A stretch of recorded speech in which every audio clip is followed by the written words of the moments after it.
Thank you very much, Chidinma. And it is a privilege and honor to be invited to speak to you today. And I'm really, really happy to see, where you've gone with this organization. I remember when we finished our journey as one of my master students, and you were like, oh, I'm really thankful for the journey that I have had with you. I told you, pass it on. And I'm sure, I can see that that has become a reality. So thank you so much. It's unbelievable, what we can do as African women. If we just decide as individuals to mentor even one or two people, it multiplies, it's multiplicative.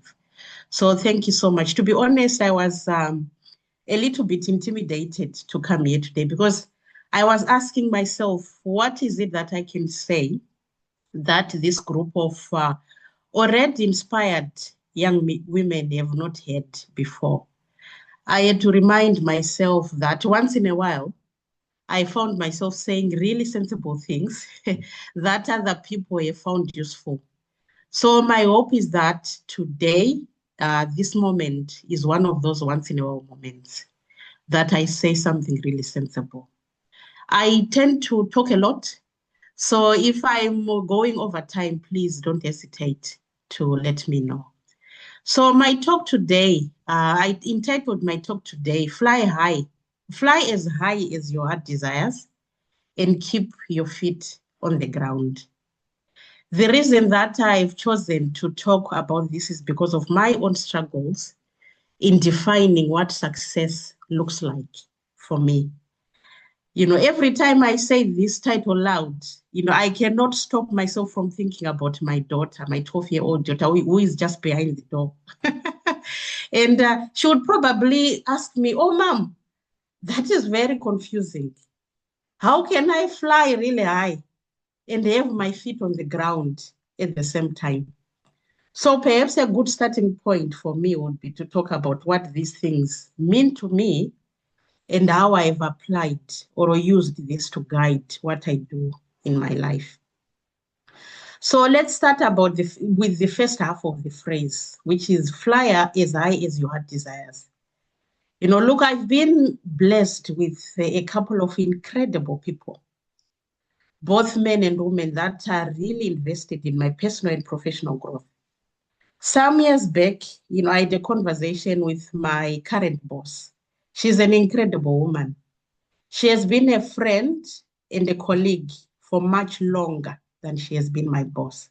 So I was talking to her and I said to her, in X years, I want to be at this stage of my career. And the response was, why? It caught me by surprise. That question really threw me off because no one had asked me before. I did not have an answer for it, except that it is a natural progression in my career. That in my line of work, at some stage you become assistant professor, then associate professor. Then if you are lucky, you become reader and then full professor. And that seemed to be the why for me. And I found that really, really interesting. It got me reflecting about all those times I had achieved a milestone or a goal, but still felt empty inside. Go on to achieve the next thing, maybe something even bigger than the one before. It still have the same feeling. It is really, really a strange feeling, but I'm sure it is a familiar feeling for many of us. I recently read a book entitled Don't Believe Everything You Think. And I think the author really did a good job articulating the reason for this feeling. This is something that I've talked about on LinkedIn, but in short, the author suggests that when a goal is from a place of service and based on what you value and the joy that comes from doing, you have a better chance of achieving happiness. On the other hand, when a goal is based on fear, for example, the fear of missing out or being left behind, or a self-ego, for example, the need to get external validation, happiness becomes dependent on achieving the goal. Unfortunately, in this case, the chance of achieving happiness or satisfaction that should come from hitting the goal is very slim. So what that has meant in my personal life is that, instead of just focusing on flying high and achieving some goal, I try to make it about flying as high as my heart desires. That is making sure that it's not only about achieving some goal, but also living a life of joy and fulfillment. It is important here for me to acknowledge that what joy and fulfillment looks like is different for different people. For some people, to be the work that they do. For others, it would be spending time with family and friends or improving the living conditions of people in their community. Even for one person, you find that what joy and fulfillment looks like is different from time to time. So there's no one size fits all. So maybe one way of thinking about success is to figure out what is important to you and working towards achieving it, whatever that might be. So the inspiration in this case is coming from within you. It is not overly externally driven. That also allows you to focus on an overall goal or a purpose and how you can make the different spheres of your life, be it family, be it work, be it school, work together to achieve that goal. One of the mistakes that we make, I think, is to focus on success in one sphere of life. It could be academic, it could be work, forgetting that we are complex human beings with multiple spheres of life that are constantly interacting. Sometimes they work together for the better, sometimes not so much.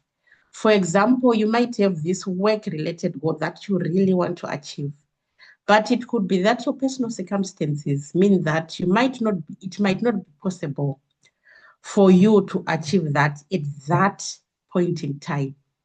Sometimes the best thing to do is to make peace with that and keep moving on the other spheres of your life where movement is possible, rather than remaining fixated on at this work-related goal that is clearly not possible at that time. What is important to me is to keep moving, whatever that might mean at a point in time.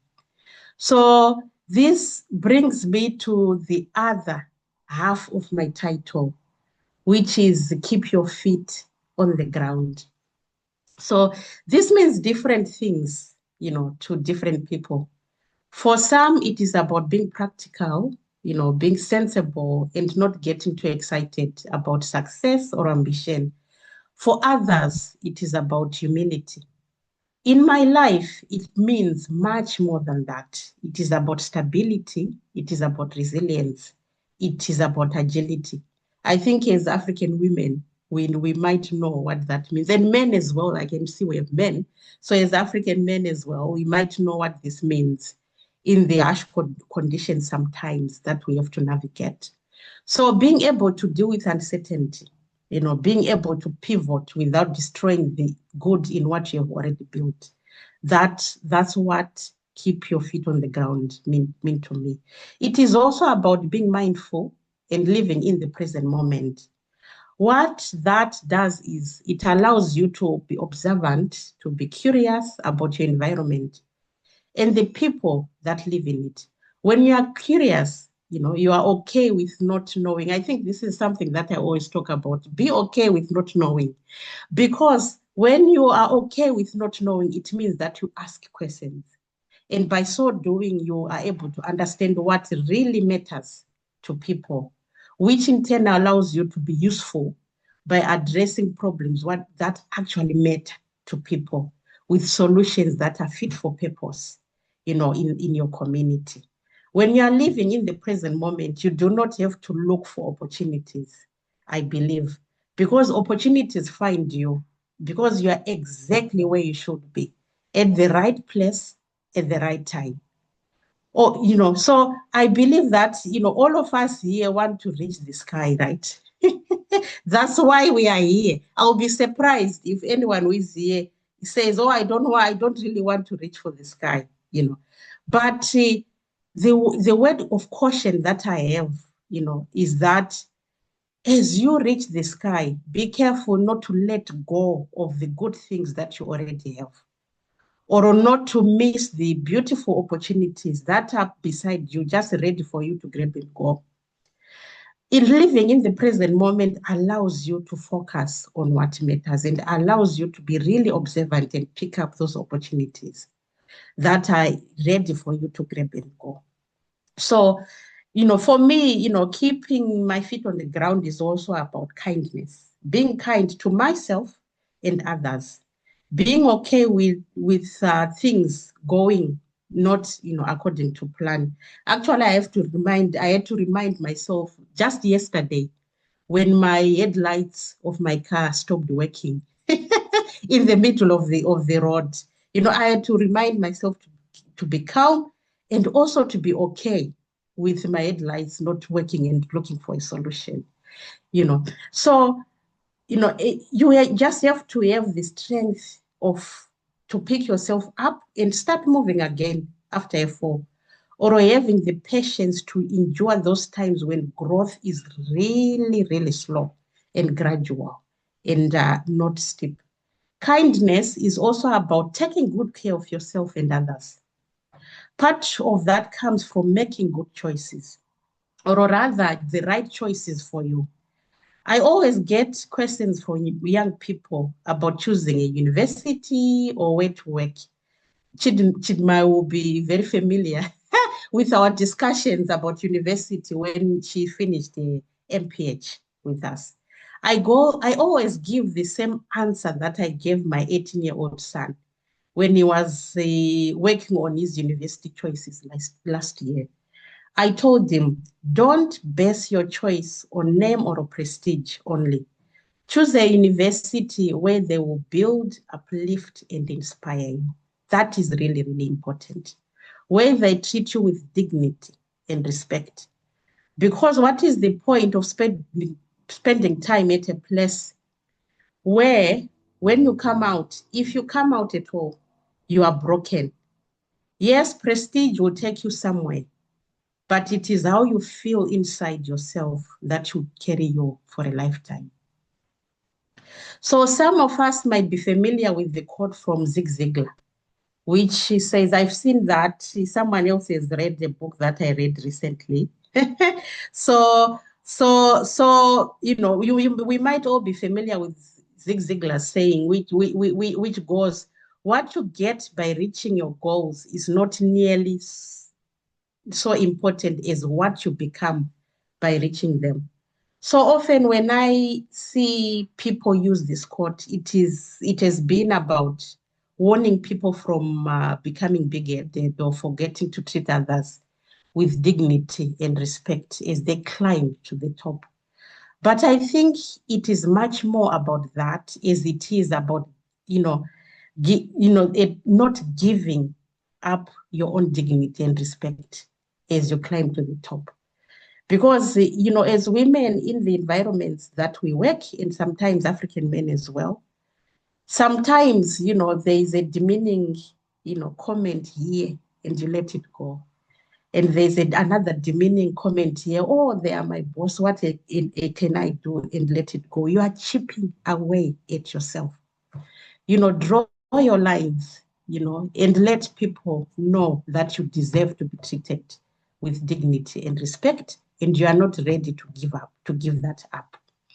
So in conclusion, I hope I did not disappoint anyone by not saying with certainty what success is or isn't.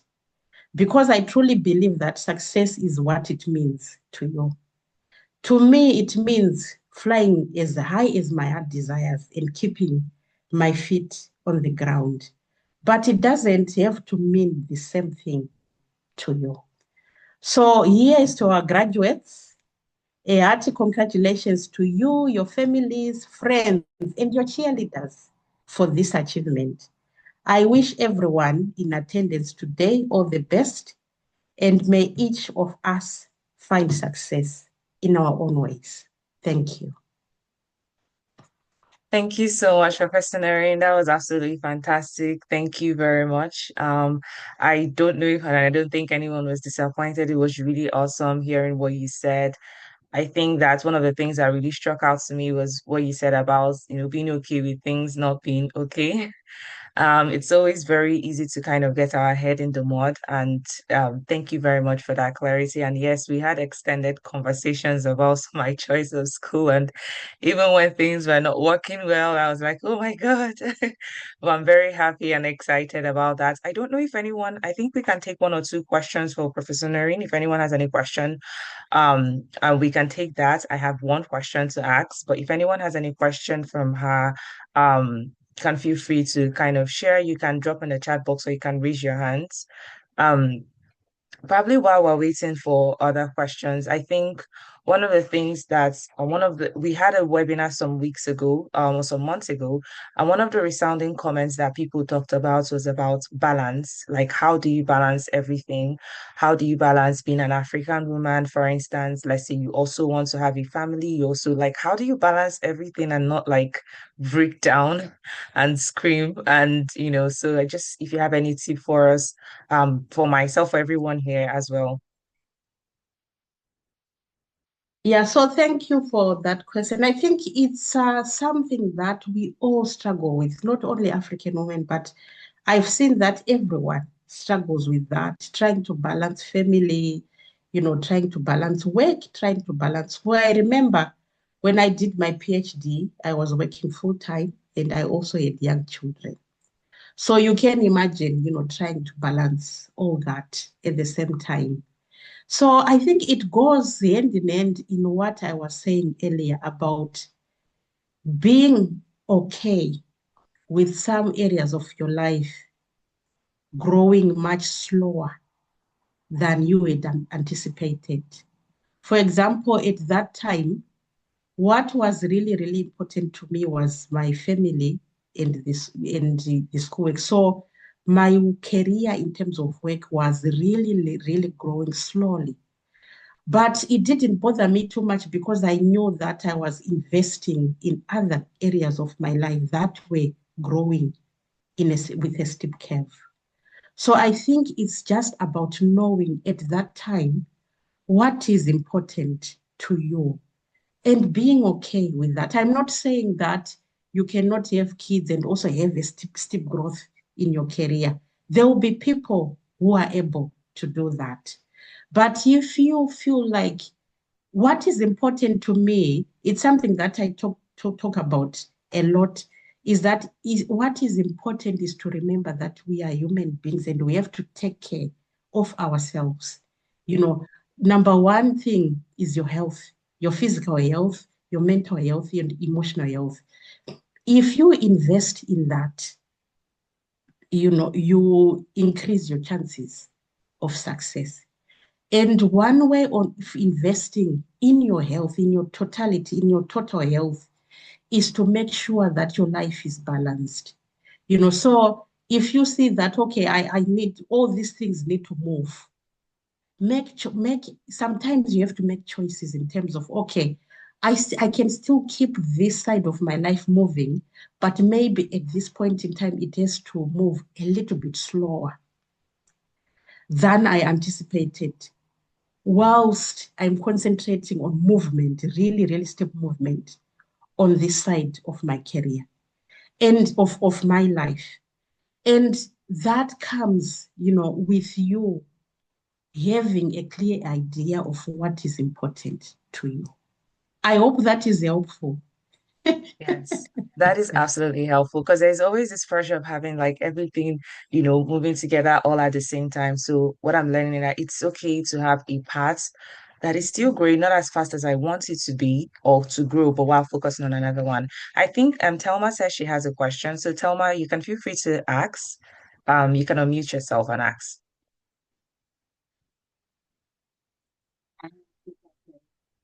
I feel like there is a thin line between being comfortable where you are and being okay with things not working towards a certain goal. So how do you measure, no, I'm doing my best and it's not working, or how do you know, like, nah, I'm too comfortable, I'm not doing my maximum? How do you know?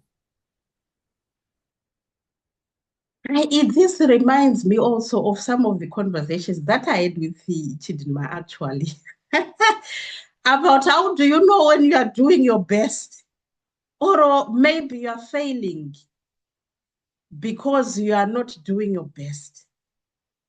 It is difficult. I think it's just wisdom. It's something that you learn with time. For me, what I remember, what I used to tell Chidinma was that sometimes you have to flow with the rhythm of life. Sometimes you if you resist the rhythm of, it's like, for me, I'm not a good swimmer, you know. So I panic when I'm in the water. So what I've learned is that the moment that I start panicking, I just let go and let the water take me wherever it wants to take me. And when I do that, I float. I don't sink, you know. So for me, that's the approach that I take with life. Sometimes when things are not working, you are trying, it's not working, you are trying, it's not working. Sometimes, in my interpretation, is that sometimes it's nature trying to redirect you. The only problem is it takes wisdom for you to know that it's actually nature trying to redirect me. It's not me giving up. Because sometimes when you give up something, you are like, oh my God, maybe I'm giving up something, and you don't want to give up. At the same time, that thing is not working.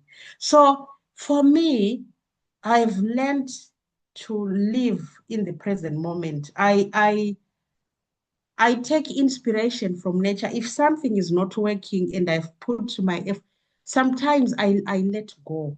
And sometimes it's not because, sometimes it's not working because, not because it shouldn't work, but because I'm approaching it with blinkers. I'm approaching it with one lens of looking at it. When I let go, it allows me to have a wider vision of this thing, and perhaps see another angle that I can approach it with. So I think it's really difficult to know when you are giving up and when you should give up. I think there's a thin line, like you say. But what I can tell you is that, you know, letting go is a good thing as well. It's not always, letting go sometimes is the wisest thing to do in life. If something you are banging on the door, you're banging on the door and banging on the door, it just takes wisdom to know which door to let go. And sometimes that takes experience. So at the moment, if depending on where you are in your career, it might be difficult to tell the difference between the two. But I promise you, as you grow older and as you gain more experience, you will be able to discern where nature is telling you to drift somewhere else and where you should not give up, keep knocking. I think it will become instinctive. I don't think that is really helpful, but but I hope that it eases some of the anxieties around letting go and not letting go. And sometimes if you let go and you're like, I should have just stayed 5 minutes and that door was going to open in 5 minutes, because 5 minutes after you let go, it has opened. Don't be discouraged. Don't be discouraged. That is not your portion, I believe. Don't be discouraged. I think keep moving and trying to find another opportunity, or letting opportunity find you, actually. And move. When you move with the rhythm of life, life is much easier than we take it to be. Thank you so much, Professor Noreen. Thank you so much. I hope Thelma that was able to be helpful. Yeah, I think at some point Professor Noreen was my therapist. I'm functioning in different ways. So thank you so much. Thank you for the speech. It was really awesome to hear your perspectives, and thank you very, very much. I think we'll be progressing to the other parts of the events, which is our project showcase. It's been awesome hearing all the wisdom Professor Noreen has. Please follow her on LinkedIn. She typically would post, and she always has really deep insights, very, very engaging, and has a way of always putting an encouraging word at every point in time. So thank you so much, Professor Noreen. So we're going to be moving over to our project showcase. You've been with us since June, July, August, September, October. Yeah, today is November. And it's always a very exciting. I think this is one of my favorite times of the graduation ceremony to kind of hear what people have been working on over time. So I think the first person who will be presenting is Bonnie. Bonnie, I know you said you wanted to share your screen yourself. As I mentioned a couple of minutes ago, there is always an option for if you don't want to, feel free to just let us know. We'll be able to share that on our end. So I think I'm going to hand over to you, Bonnie. Bonnie, are you ready? Yes, I'm ready. Thank you. Okay, awesome. Over to you. So while Bonnie is sharing her screen, please let's feel free to any projects you see that is so exciting and exciting. Every project is exciting. Please show your excitement, react. Please encourage them, pump them up. I'm very excited. So yeah, over to you, Bonnie.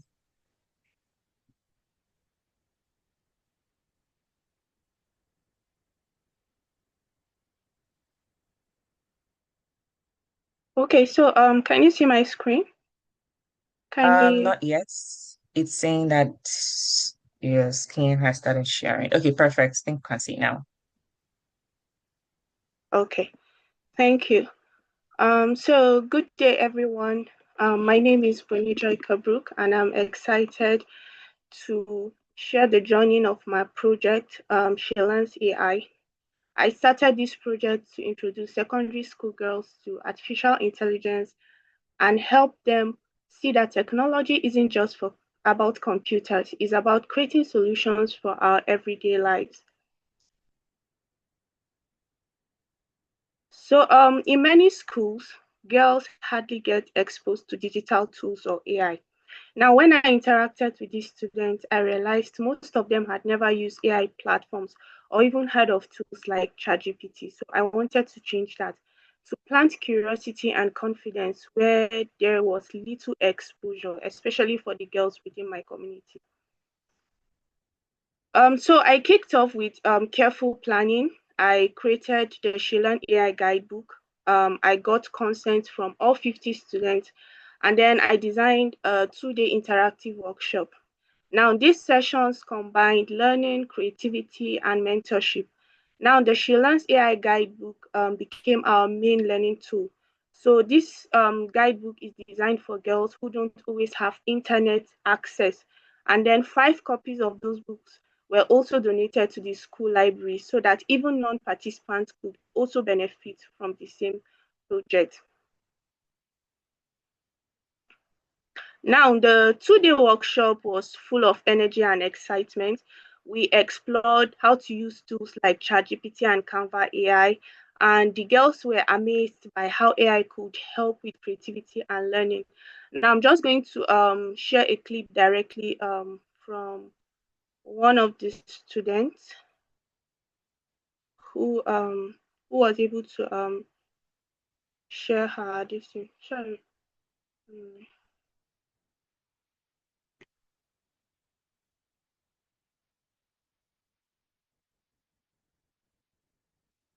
Is the audio clip can you hear the audio? Not yet. I think for us to be able to do that, you have to share audio when you're sharing your screen. Okay, yeah. But Sorry. it's fine. Okay. So during the clip, sorry, let me just give me a minute. Let me just give me a second. Let me start. Okay, sure.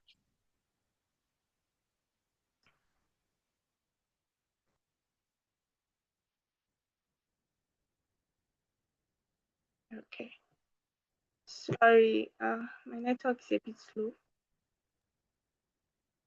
That's completely fine. We have to be okay with things not going very well. Yeah, actually. So let me see. So people are saying that your project is very insightful and inspiring. Awesome. Thank you Oh, very much. thank you. Thank you very much.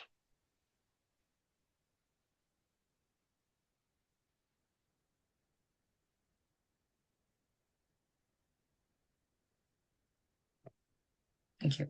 While we're waiting for Bunny, I realized that I didn't give a little bit of context on how our projects work, especially because we have people who joined.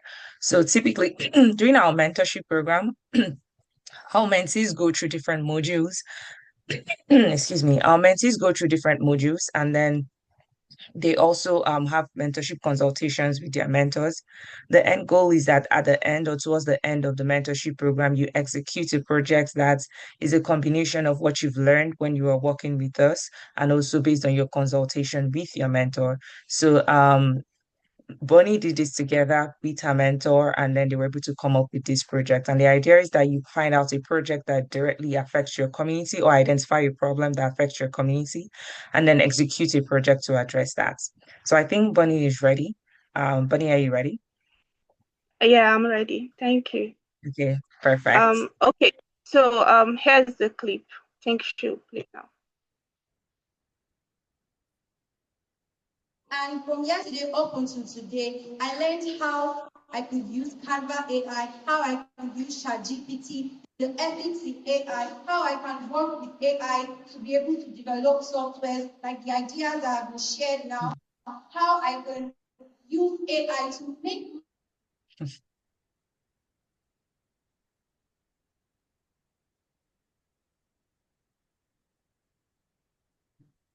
Yeah, so that was just a clip from one of the students talking about so far what she learned during the course of the project.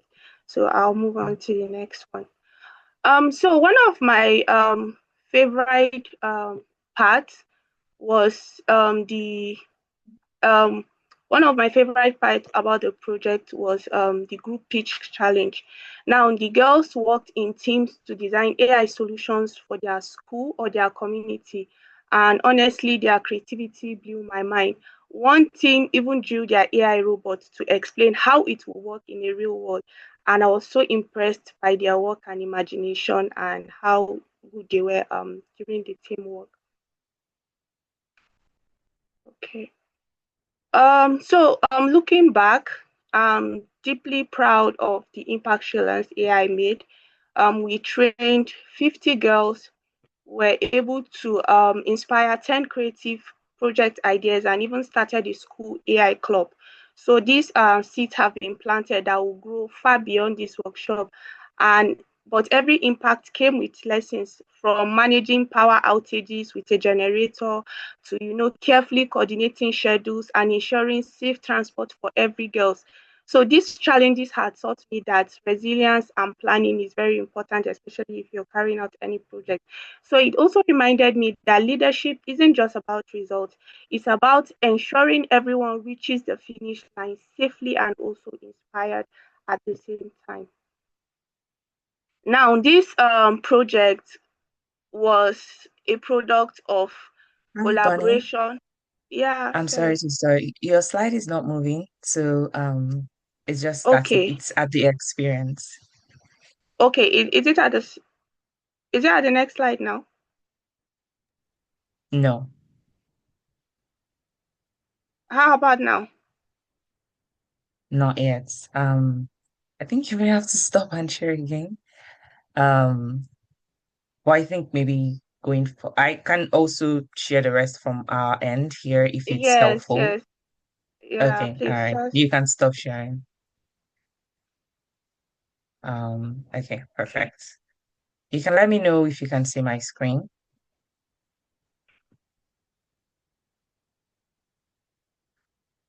I'm sure you guys Yeah, can right now. Okay, good. yeah. Okay. Okay, so this project was a collaboration and love, was full of collaboration and love.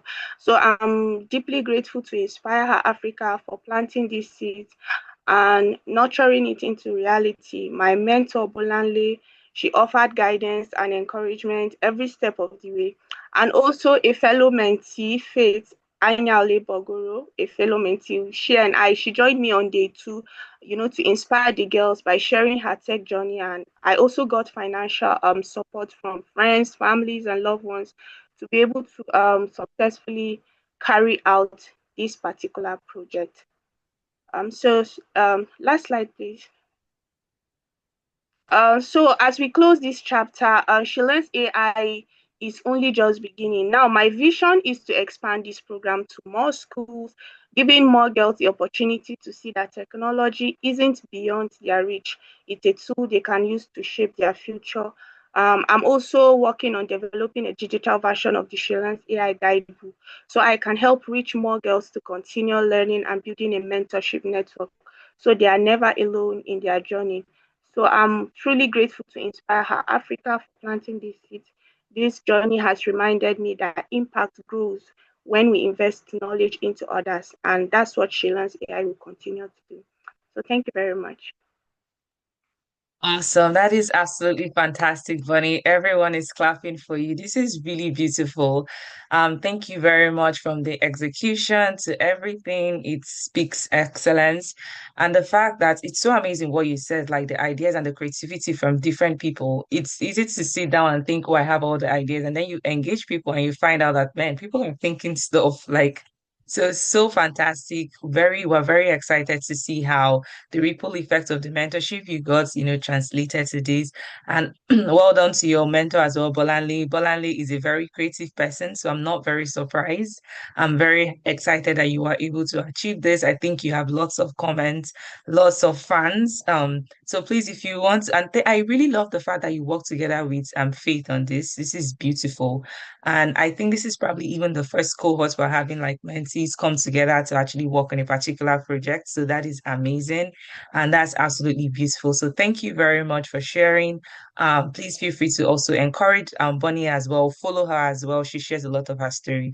I think the next person that will be sharing her project is Ibukun. Ibukun, are you here? I think I'll just go ahead to share my screen just to avoid like issues or network challenges. Ibukun. Yes. Hi Chidima, I am here.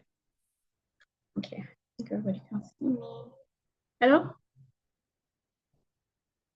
I can hear you. I can hear you. Okay, great. Hi everybody. Do I give you like another link? Because I sent the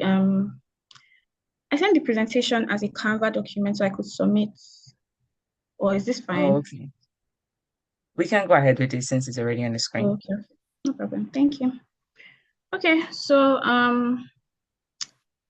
my name is Ibukum, and I'm so glad to be here today. I would like to present you with Story Seeds Initiative's impact report so far.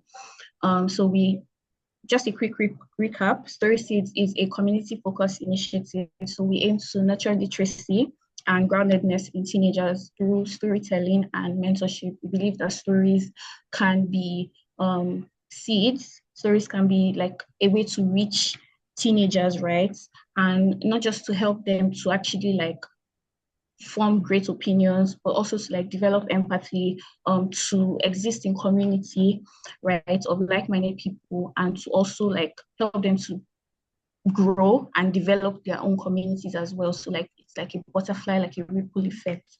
We want to address the lack of reading culture, counter negative societal narratives, and provide greater access to resources that can actually help them in their evolution, right? So for implementation, next slide, please. Okay. For implementation, our pilot workshop took place on 24th of October, 2025. It was in Rodan School, by the way, and we had about 35 teenagers as beneficiaries. So basically what the workshop focused on, and that's what you see on the screen, you can see two participants actually like engaged in like a workshop, in a crossword puzzle that they were trying to like decode and everything. So they were actually working in groups to actually do that. So we had like a group storytelling, worked on a crossword puzzle as well. And then we also discussed like literacy and why it is important. And then we finished off by distributing books to each of the beneficiaries, right? And some of our impact metrics, next slide, please. Some of our impact metrics. So we've partnered with one organization and we look forward to partnering with more of them. There were some that like we unfortunately could not partner with at the moment because like there were lots of bottlenecks, right, that kind of prevented us from, because I wanted to make sure, and I still want to make sure that like we do this for people who need it the most. So we go to those areas, but sometimes like we're not really able to move so far because of like bottlenecks and things like that. But we're actively working to partner with more organizations. And also, so like with iterative monitoring, we hope to see like an increased awareness about the importance of literacy. So we don't just like now, when I went to that school, it was for the audience in that school was for was SS1 to SS3 students, because I know that, okay, those ones, they are most likely to actually be teenagers, right? And let's focus on them. But it wasn't only them. So when the workshop was going on, some other students came and then they were like expressing interest and they were like, okay, so this is not something that's is for like a contained set of people. We want it to also extend, right? The reach to also extend. And so we want to see like increased awareness about like the importance of literacy. And we also want to see beneficiaries engaging with themselves, with each other, with their school, with their community, as more confident and more grounded individuals, because they know who they are, where they're coming from, and they've been able to kind of establish that in community, right? And that helps their growth. Okay, so next slide. We have challenges. So there were definitely challenges in the implementation. It was not without its challenges. Some of them included like time constraints. So for example, that day, the partner organization, so like I had been talking to the partner organization, like I'd been speaking with them some weeks prior. And I remember I still spoke with them, I think the Wednesday before the Friday when we went to host the workshop, right? And that day, like it was still, there was no mention of anything that was going to be happening that day. They just told us, oh, like it's close to their midterm, so it would be best for you to come and talk to them then and everything. What we're going to be doing in school that week is not as heavy, like the workload, so that's the best time to come and talk to them. They'll be more relaxed and able to actually listen to you. And I was like, very good. So, but when I got there on Friday, I actually saw that they were having a cultural day, and it was so like, I was like, we just spoke on, but I mean, things like that happen, and so we had to kind of now we had to kind of now work with what we had, and it turned out great, thank God. But that was a challenge because we kind of had to now adapt the workshop time frame to fit into the time that was allocated to us.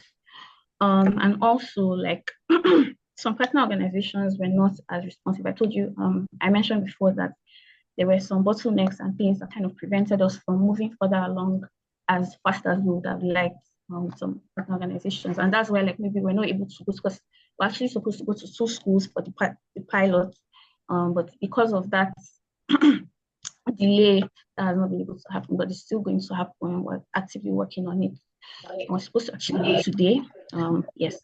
So, but for lessons learned, I would say that it really became clear just how plugged into partner organizations we need to be. So using the first challenge I kind of spoke about as like a reference point, we need to keep talking to them to just understand where they are, because they might be saying one thing, but then the reality might be different and everything. And obviously I might not be on ground all the time, right? But at least I can make sure that I am I am plugged in and talking to them as much as possible. And then I also learned that like more than partnering with organizations as a whole, we actually must partner with like key individuals within the organization. So if it's a school, we need to partner with teachers because those ones are closer to the beneficiaries, right? So even if the partner organizations can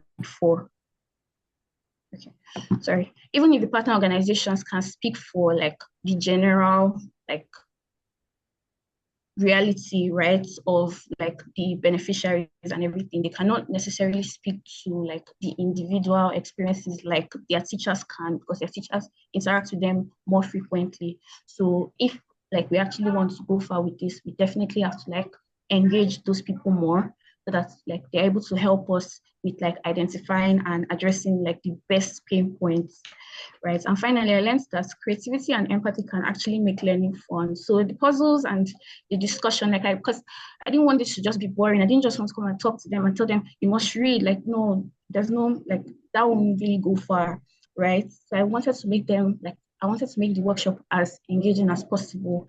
And so creating the puzzles, like the crossword puzzles, using like clues that like they are familiar with, it was so interesting for them. And I was really, really glad because I saw that they were very engaged. It wasn't as if it was just me speaking and I wasn't speaking at them. Like they were actually responding back to me. It was very interactive. And I was really happy that I was able to design activities like with them in mind. It wasn't just for me to come there and just give an assignment and go. That was like, it was more than that. And then next slide. So moving forward, we would like to evolve into like a literacy club that is held on a regular basis in partner organizations. So we'll have like regular mentorship visits to partner organizations, and then please excuse me. Okay. We can take one book and put it in focus, and then somebody can present on that book, or not present, but share with us, okay, this is what I've learned, and this is this is what I've learned, and this is what I'm taking away from it. And everybody can kind of chip in, and like that, like we're forming community, and we're building like we're building their curiosity, right? And then we also hope to partner with local organizations, so other foundations, local governments, and so on for wider reach, right? And we also want to continue to give books. We want to continue to establish more and more literacy clubs all around where they need it. So that brings me to the end of my presentation. I'm so grateful for the opportunity to create, to ideate, to execute, and to share this with everybody. I want to thank the IHA team. They were fantastic,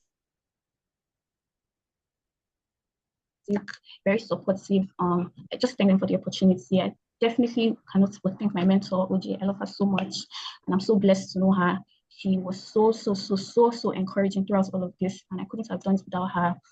Definitely love to my friends and family. Okay.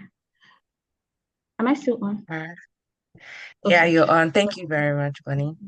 Yes. Ibukun, I'm sorry. Yeah, love to my friends and family. And I also want to say congratulations to all the Inspire Her women. You guys are definitely very inspiring, and I'm so grateful that I went on this journey with all of us. So I know that it's only up from here. So thank you everybody for listening and for believing in Story Seeds. Awesome. Thank you very much, Ibukun. That's absolutely fantastic.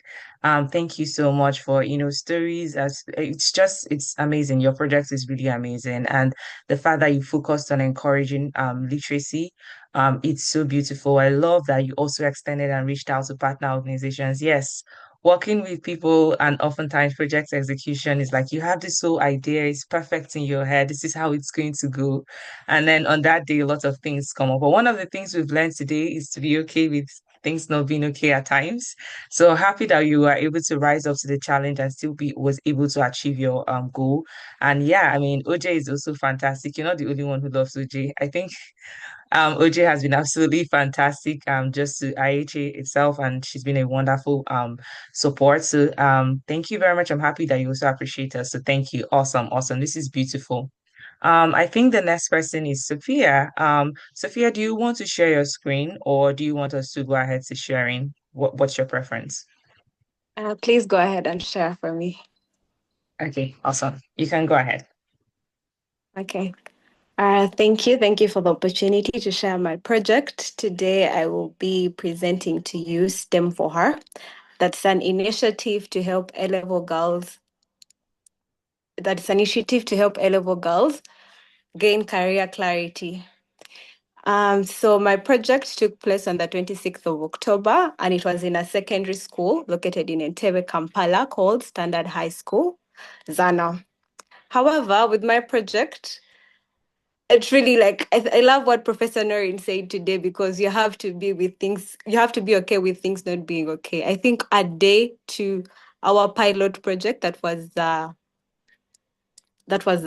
panel discussion, all my panelists were not available. And somehow I had to come up with new panelists, had to come up with a moderator, and it was such a punch in the face and such like, yeah.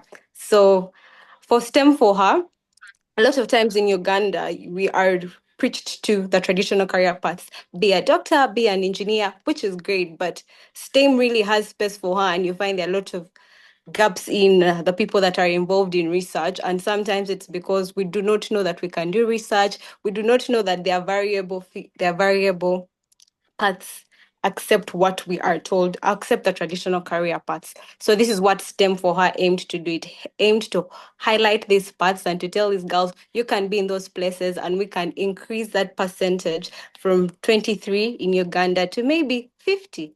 Yes, next slide, please. So for our activities, so when we went to the school, we were like, okay, this is for girls. And we reach the hall and we find boys. And we're like, okay, so you guys are girls too. And the teachers told us that boys did not want to miss this section. They really wanted to be part of it. And we're like, okay, we shall definitely take our lives. So to our shock, we expected to have about 50 participants, and we reached 100. And I think it really helped that we had a moderator that was a gentleman, because I could see the boys softened up whenever he spoke to them. So I really love that STEM for her. Like, even if it was for the girls, it even reached out to the boys as well. And then for the questions that we had from the students were really engaging. It really made us feel like people actually need this, like there is a gap, and they need to hear these things. They need to see testimonials of people who have done it. They need to see that, yeah, the girls went there, they were serious with school, and they were able to do these things. Next slide, please.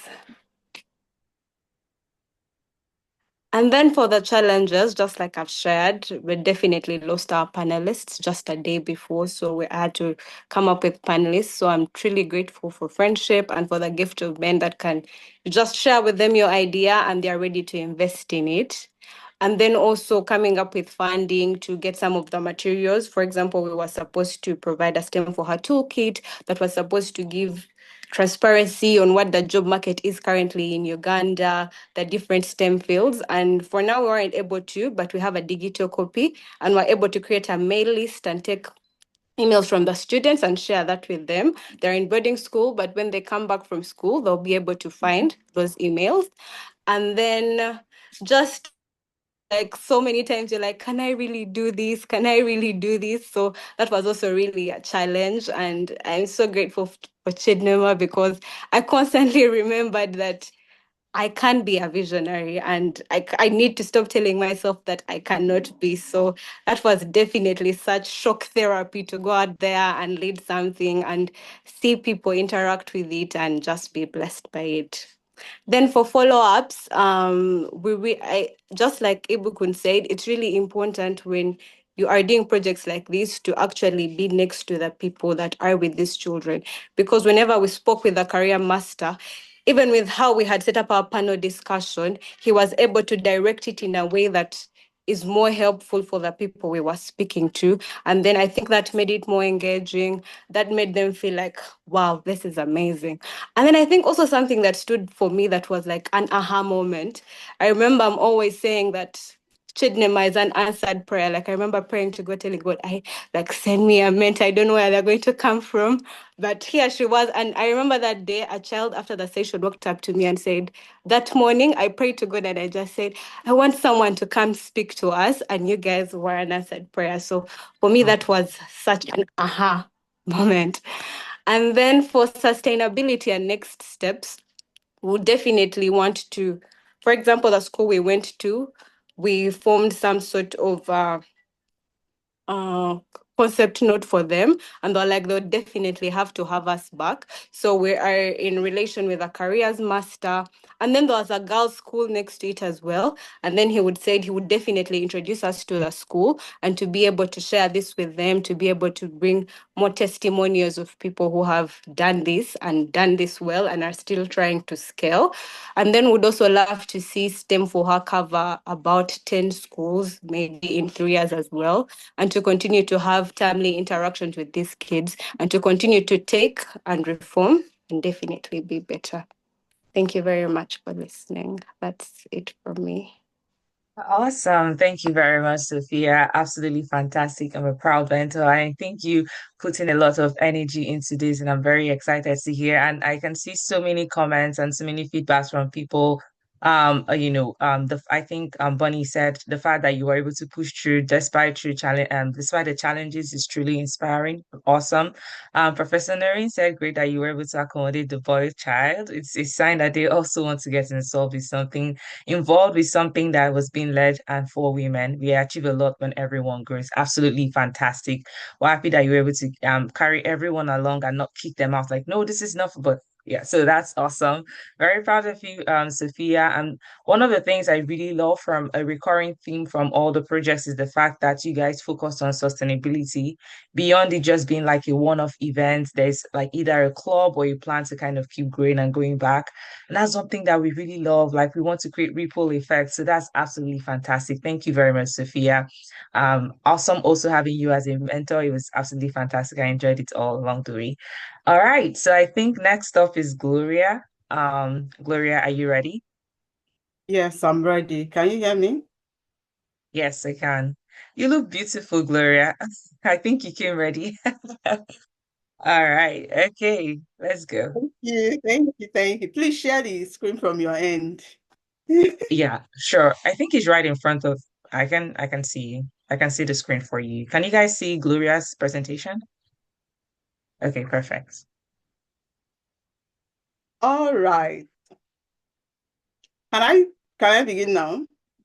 Yeah, go ahead. Okay. So, right now as I'm talking, someone is making money from their bed. And I can also tell you that someone is also working from a bus stop. And you'll be wondering, how were they able to do it? They were able to use this, a smartphone. And you know that millions of African women, can you all hear me?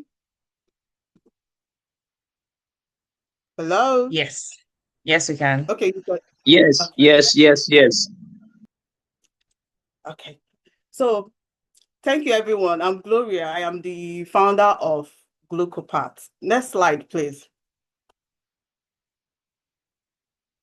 So we all know the truth that millions of African women that they are locked up out of global opportunities remotely because they lack access to trainings. There's nobody showing them way. Most of them don't have a laptop, but they had one thing in common, which is a smartphone. And I thought to myself, why don't I use this smartphone to impact and change their lives? Next slide, please. So what I did was I created Glucopath, and it's a mobile-first career platform for women. And this is what we did. Number one is that we taught women on Telegram. They use their phones. Then we show them digital skills which they can use today. And also number three is that we taught them how to apply for remote jobs. Then number four is we provided 2 weeks of mentorship on WhatsApp. No laptop was used, no expensive course, just their smartphone and their willingness to learn. Next slide, please. And guess what? It worked. We trained 9 women. 100% of them, I could tell you, 100% of them learned a digital skill. In fact, one was even telling me that she does not know that she can apply for jobs using her smartphone. Next slide, please. But we are not stopping at training 9 women, because when we tried, so many people did not show up. The network was very bad that day. So we are not planning to stop at training 9 women.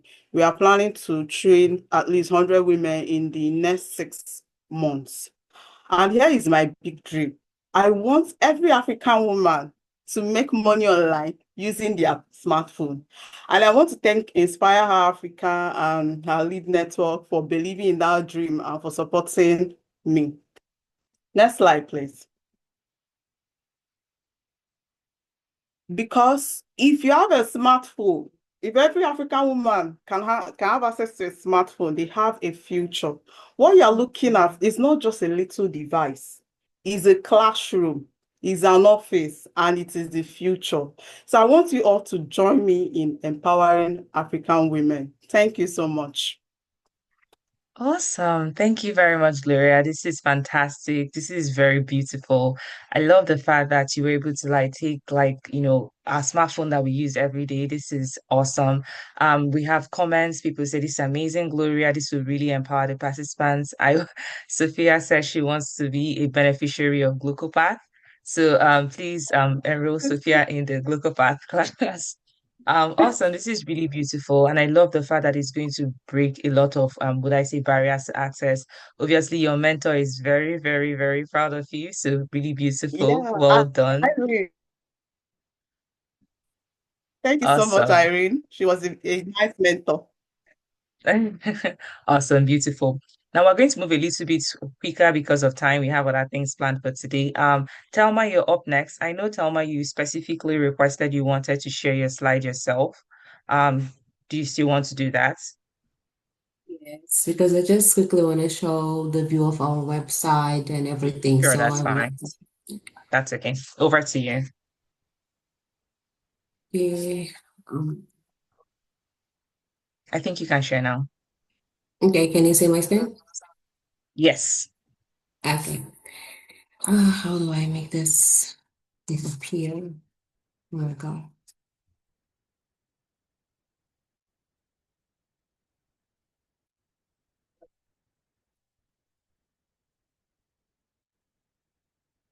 Okay.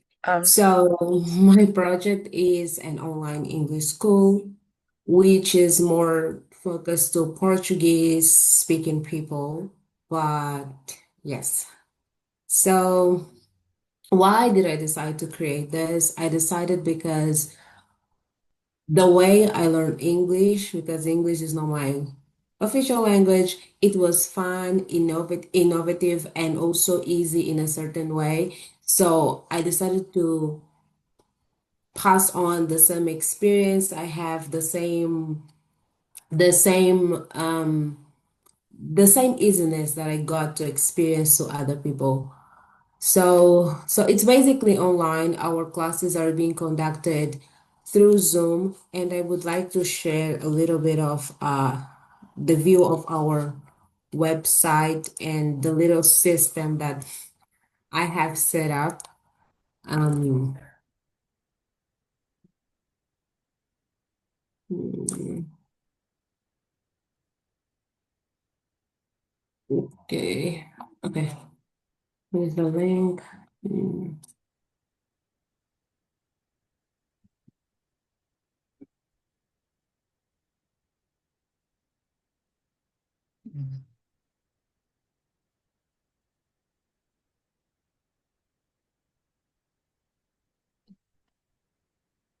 Let me just quickly get the link of the website. I think I shared a little bit here.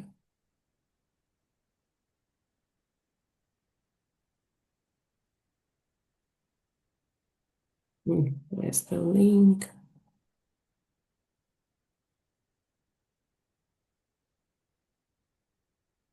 Okay, just give me 1 second. I'm just gonna open the link. I don't know why it's not.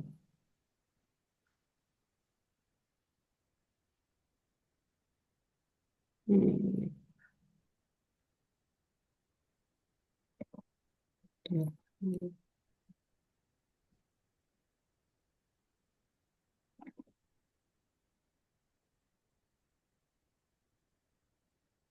Do you think it's going to be easier to share the link and then I can help with sharing? Or Okay, yeah, okay. So let me just share. Can I share on WhatsApp? Will it be easy for you as well? yeah, you can share it on WhatsApp. Okay. Thank you everyone for being patient. I'm sorry. It's okay.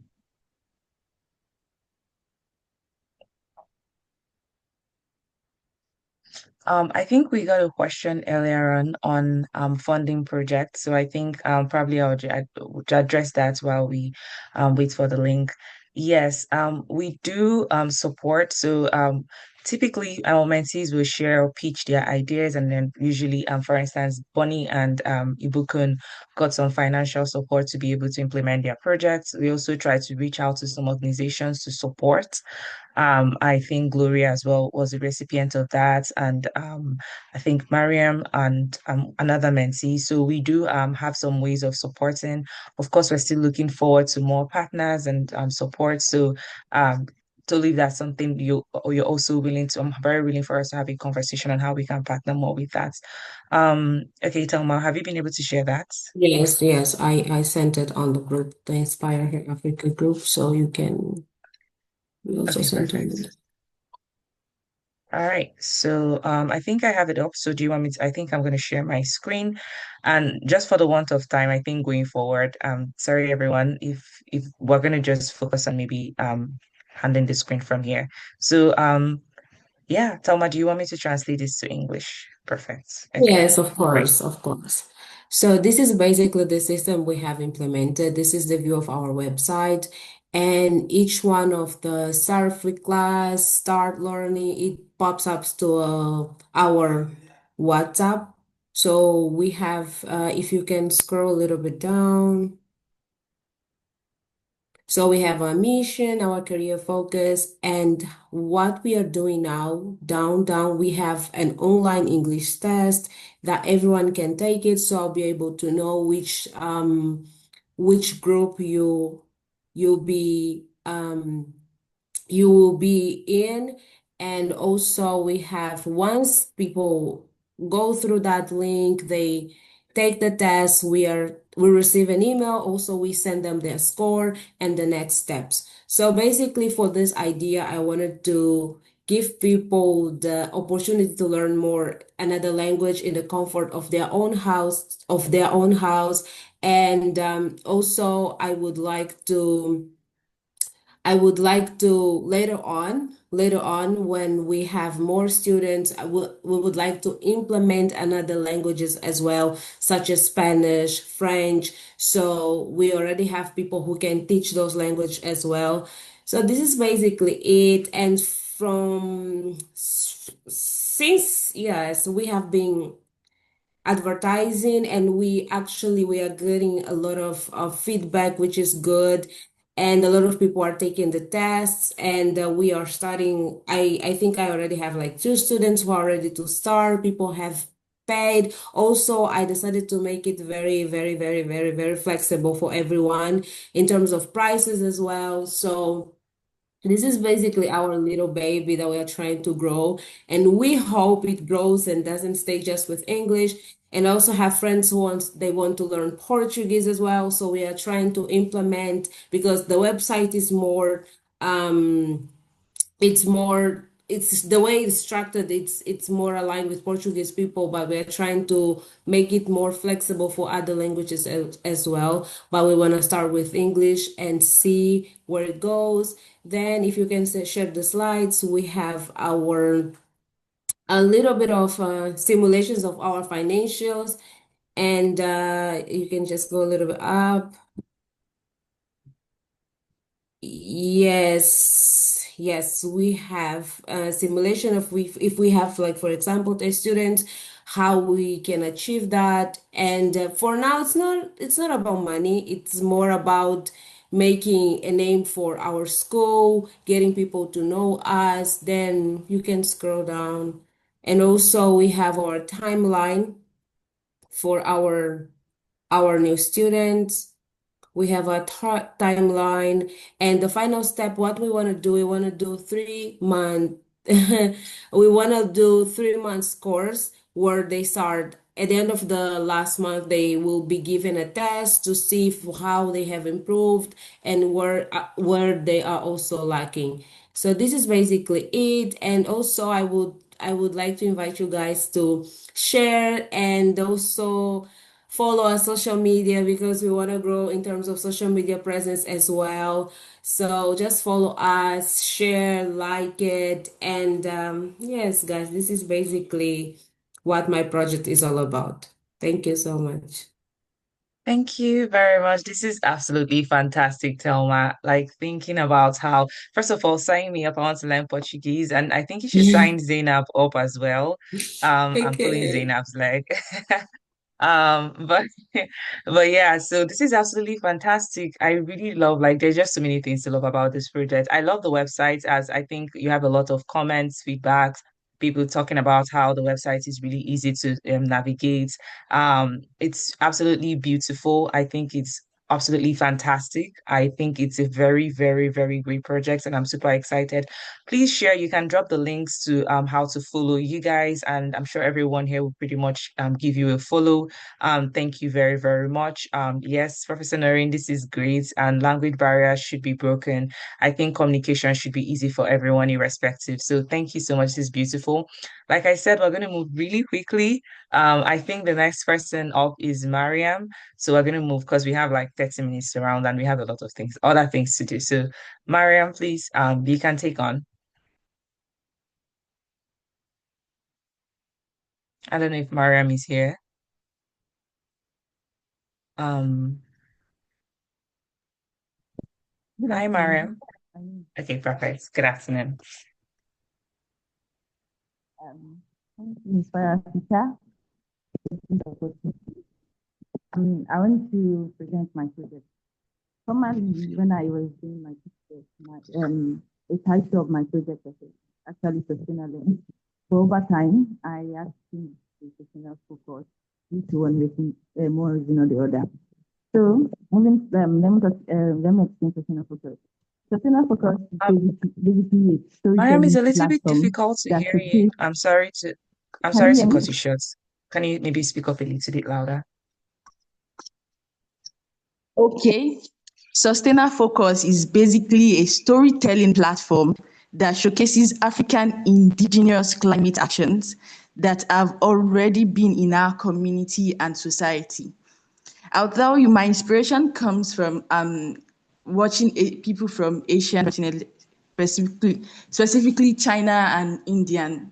Whenever they are working towards their climate action, they are always doing something that works with um, their climate, their country, their community, not necessarily embracing what the Western world are actually proposing. Most especially China, where they have a lot. China and India, basically, they have a lot of population, a lot of diverse people, different method, different manners. Whenever they prefer solution, that are indigenous to people, their community, and mostly their people can relate with. Most of them follow, I won't say UN or whatever the Western societies say as the solution to our climate action, not necessarily understanding what our community need, what they can relate with. Most of examples are agriculture, our building, our waste management, our fishing and forest, and basically everyday life. Okay, my methodology. Most of during my when executing my project, I try to identify key indigenous sustainability topics across Africa to my little knowledge, and also try to conduct research using credible source, and also when presenting, because I used social media as my medium to actually advocate for the indigenous climate action. So I had to craft engaging and insightful stories, compelling visual, and also share content digitally to raise awareness and inspire discussion. Next slide, please. Next slide. Um, Also, like I said earlier, project.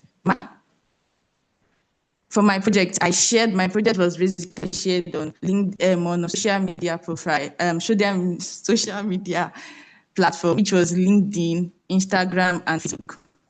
Basically, I would say the platform I resonated with was LinkedIn, because Instagram and Facebook reach are mostly like, most of the time, though people learn something from Instagram and Facebook, but people prefer aesthetic. So LinkedIn would be one of the social media I actually liked and I got feedback for. At first, I was thinking of using social media ads to get people to like it, but over time, I tend to realize that I should allow people who genuinely resonate with my project or my storytelling creativity to actually like and follow the platform. And apart from the fact that I invite people in my people that are connected to me, I see that people genuinely who I do not have connection with actually resonated and followed my LinkedIn page consistently. Next slide, please.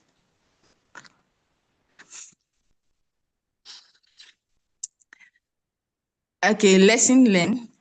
I learned to during the process of executing my project, I learned different methods from different parts of the Africa, how they work on their indigenous sustainability actions, how it resonates with their climate and community there.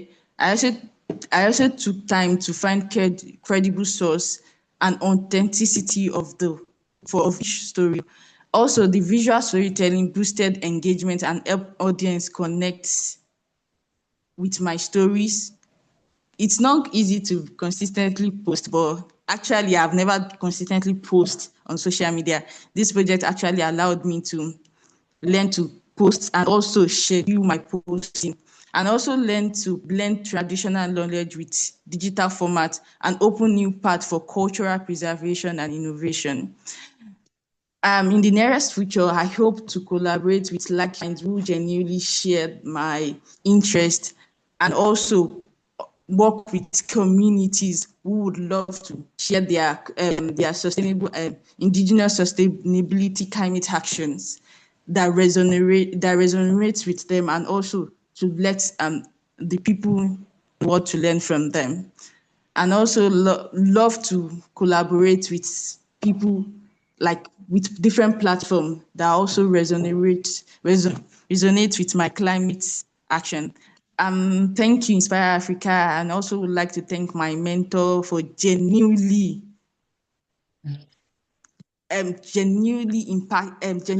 helping me towards executing this. I've never been a mentor, and I've never seen someone who, without paying that person, genuinely invested in me, and it's something I would carry forward. And I used to tell my friends, I have a mentor, I have a mentor. I told my mom, I have a mentor, I have a mentor. And she's someone I would definitely in my story, and I would never forget her. And thank you, Africa. Thank you, Chidmaoli, for this opportunity. And also my friend is here, Thomas, and he constantly remind me, asking me about my progress. Thank you for being here. That was so actually, thank you very much, Mariam. It's so beautiful to see this project. It was actually very insightful for me. I didn't know that we had so many indigenous processes for ourselves in terms of climate change, and it's actually absolutely fantastic. I'm really happy that you enjoyed your mentorship with Evelyn. She showed up for you. Very, very exciting. Awesome. This is a great idea, and I think you should continue posting even beyond this. And as a side note, I saw your page, it kept growing over time. And at times when I come to like the page, I'm like, wow, you already have like all these followers. So that's awesome. Well done, well done, well done. We're going to be wrapping up soon. So everyone, thank you very much for being very patient. My mentees did amazing stuff. So thank you very much for being very patient. I think we have two more presentations after this to go. So we're almost getting to the finish line. So please don't give up on us, okay? I think the next person is Mary. Mary, are you here? Yes, Chidima, I'm here. Okay, perfect. Over to you. Okay, thank you. Thank you so much. Hello, everyone. My name is Mary Jojin Simeo from Kenya. My project is Beyond the Pitch. This is inspired by my real life experience. I'm a hockey player, and for a while, hockey has been the only thing that has been working in my life until I rediscovered myself in my career space. So the project is aimed at promoting talent for young hockey players at Mombasa Sports Club where I play. By helping them achieve a balance and especially finding something that they can earn, they would do to earn a living. In return, we'd retain them in the team for longer as we nurture them to grow and as they begin their lives after completing high school. The next slide, please. Sorry, I was talking about the about, so can we move to the third? Yes. So about the problem, we have a systematic underdevelopment alongside gender inequalities, placing women in sports in fewer opportunities than men. So despite this being a broader issue that requires attention from the government and other bigger stakeholders, as a player or a member of a club, I think we can create a sustainable haven for ourselves by empowering young girls so that they can have their financial muscle as well as promote their talent. So my project targeted 5 girls who recently completed high school. And my reason for doing this is because most of them struggle to afford college and urban living because they tend to shift to urban living to their relatives mostly to access better schools. So eventually after high school, they tend to relocate back to their remote villages. And here we do not only lose them as hockey players, despite losing their talent, they also end up in some issues back in the village, including unplanned marriages, unplanned pregnancies, drug abuse, and they also experience poor mental health. So my project is focused on what we can do to avoid all these. So my solution was to run a 3-week program, depending on the participants that had the highest risk. Those are the ones that completed high school last year.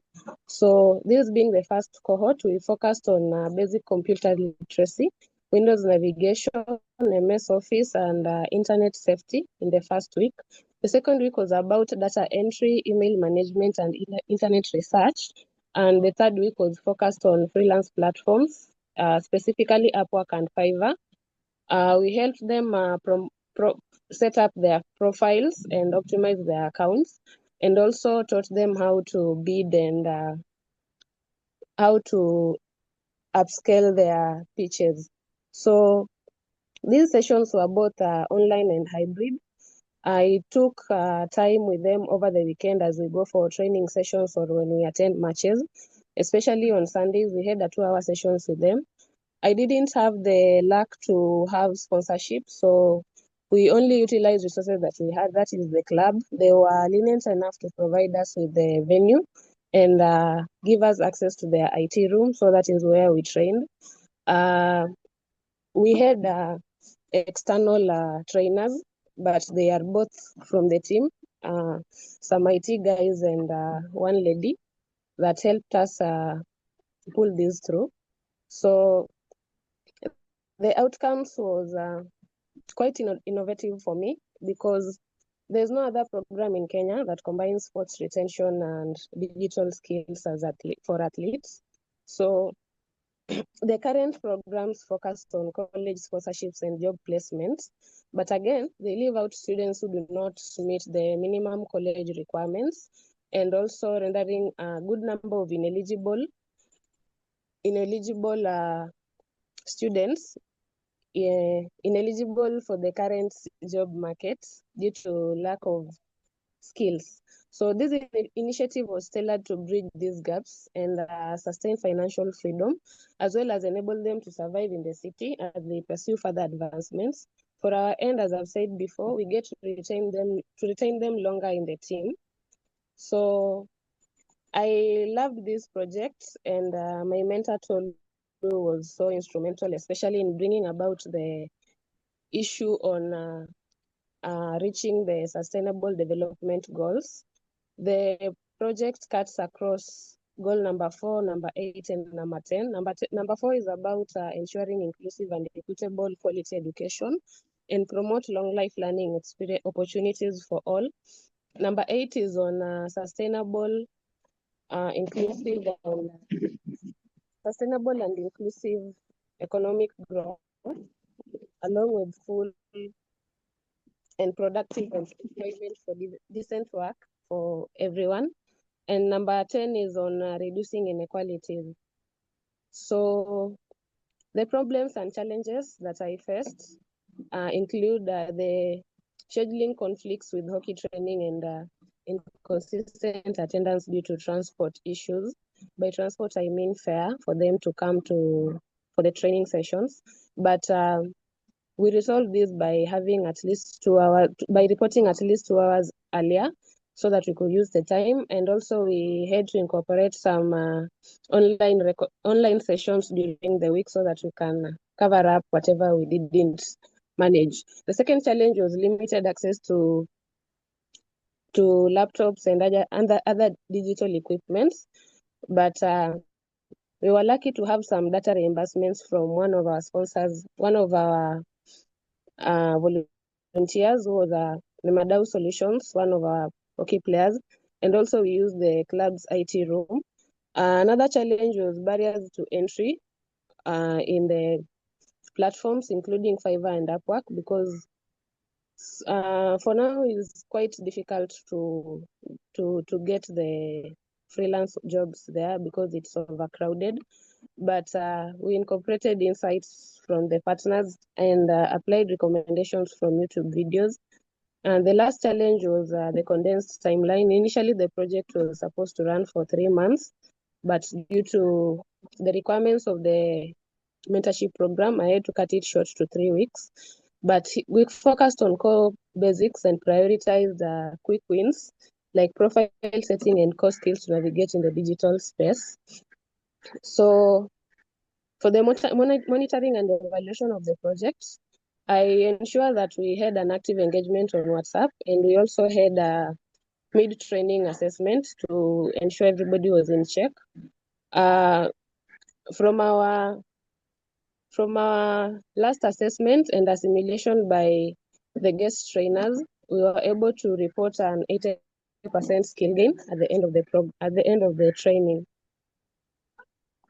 So reflections from this project. It has been a good initiative for me to support digital skills among women, especially those finishing high school. With these skills, they can be able to earn something online and get exposure to many more opportunities in the remote space, rather than depending on the current corrupted and really overrated educational and employment systems. I'm sorry to say so, but that is just my perspective. And what next for me is trying to achieve more goals. My short-term goal is to continue monitoring via WhatsApp and seek the club's support to expand the program to 5 more players, so that would be 10, so that the next cohort would have a better number. And my long-term vision is to scale the coastal teams and partner with national federations for nationwide digital support programs. I'd really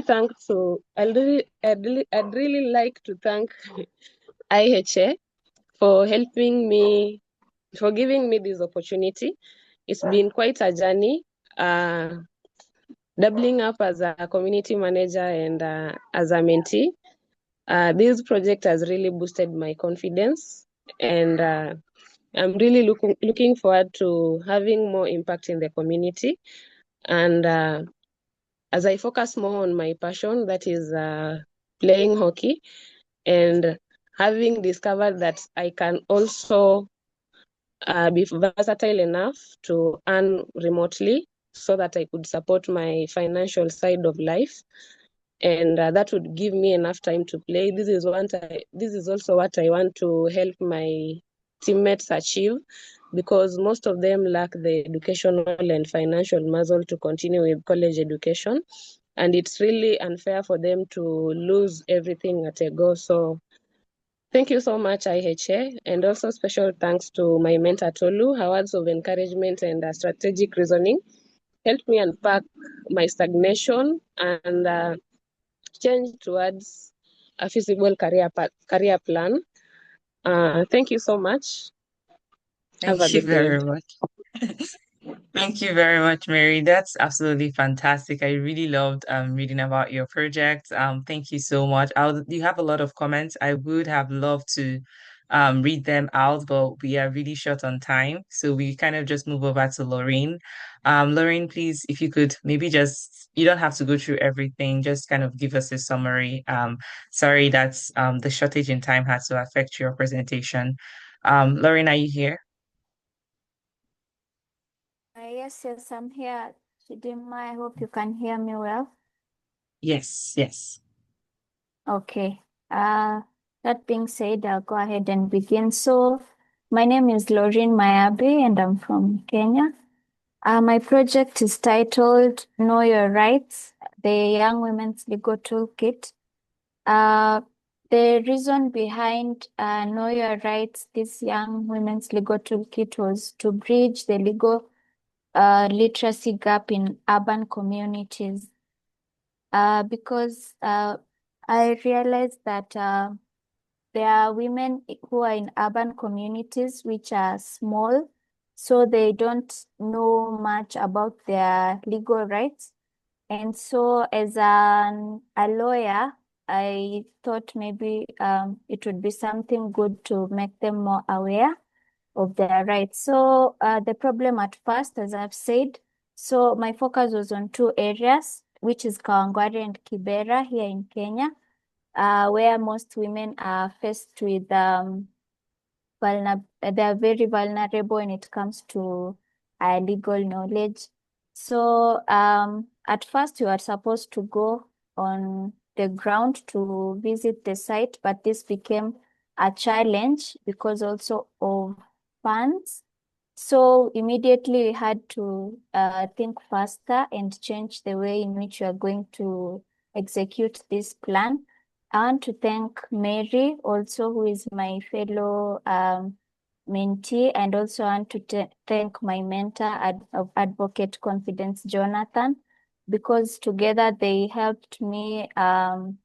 They told me I can do this also online, and then later on I could go to doing now it physically because also of the limited time. So on 26th, 25th night, I worked, I prepared a webinar, and then I invited people. The time was quite short. So having a lot of people in the platform was quite difficult because of the short turnaround time. But I'm glad it was successful, and I was able to host the webinar online. And we were able to go through the toolkit itself, which I have it separately. And I was able also to share with those who were there in the meeting. Hopefully, I've just gone through everything because you've said about time. So I'm just saying it quickly. So the long-term vision, this should be my last slide. Yeah, is to establish the community champions as the first year of a sustainable digital legal resource network for young women in Kibera and Kawangware. Though I know also with time, I'm still going to be able to go physically on the ground because that's where you find most of those women. Some of them don't have access to coming online. Some of them, they lack these things. So I just want to thank also the IHA team for being very supportive because when I saw this thing wasn't at some point it wasn't working, I felt like giving up. But just want to say thank you because at least I was able to implement my project finally. Thank you to everyone. Thank you also to my fellow mentees because some also attended the webinar. I saw you there. Thank you so much. And all of you are so much full of love and thank you. Thank you so much. That's Thank all. you. Thank you. Yes. Thank you so much, Lorraine. To be able to give you a summary in just a short minute, it's absolutely fantastic. And yes, you conveyed everything. It's so beautiful to see that you were able to get this out. And I'm hoping and I'm hopeful that you'll be able to actually implement something physically. This is beautiful. Every woman should know their legal rights. It's very, very important. So beautiful. Thank you. I think we're going to have the Thank last presentation for today. Yay. And then we'll move over to just quickly like round out through everything. So Faith, I think over to you. Just kind of give us like a Hello, summary. Yeah. thank you, Chidima. So my name is Faith, and my project was the Barracks Girl Rising. It was a leadership and mentorship boot camp for girls in the barracks. For most of us who are Nigerians, we should at this point know the stereotype attached to bad girls. And somehow you won't blame them. They're born in an environment where they've got no um, leadership direction outside of military training. And they've got parents who are so busy, fathers who are on the battle line, mothers so busy. Whatever you want to do, do. Some of these girls are forced to mature so early. Some take decisions by themselves on their own, and most times ends in chaos. Their dreams ending, and some don't dream outside the barracks. The dream of most girls, just like what is being seen around, is to finish secondary school, perhaps go to the university, but come back and marry a military personnel who earns salary while you, as the wife, takes care of the home front and waiting for the husband's salary. That is the stereotype, and that's what most girls look forward to. So we brought up this initiative to first of all tell the children, tell the girls that you can actually discover whom you are, try to find out whom you are, and know that it's possible for you to dream dreams that are bigger than this environment, that can take you outside of this place. There are opportunities out there. Unfortunately, most of them won't come to you. You have to make up your mind to go get them. But the first place we needed to start from was mindset. We needed to reorient most of them and change their perceptions. And some girls even ask questions like, at what stage very genuine, innocent question, at what stage do I need to start dreaming? And that was where I got to know that, oh, what we were doing was actually impactful. So for one, we used the game of chess to bring it. I love storytelling. I know what storytelling has done to me as an adult, stories I had years ago, and the impact it has on me now. So we introduced chess to them as a battlefront, a game that's a battle, and how you must protect your queen, your protect your king, knowing your queen as the highest and most versatile piece, and knowing your pawn, despite being a very small piece with a small what's it called? A small worth, a very little worth, the importance of each and every one of them. So we have them understand that their vision is the king, and that their pawn is the first step they take to achieving their vision, and how they have to work with everything they've got within them and move forward. So we had opportunities of partnering with some women who were once some women who are wives of military officers, and at some point were faced with the stereotypes. They were just at home doing nothing, just taking care of the children, overwhelmed with even the little amounts of salary coming that was not enough. But they stood up to build a career from their houses, and they are making impact.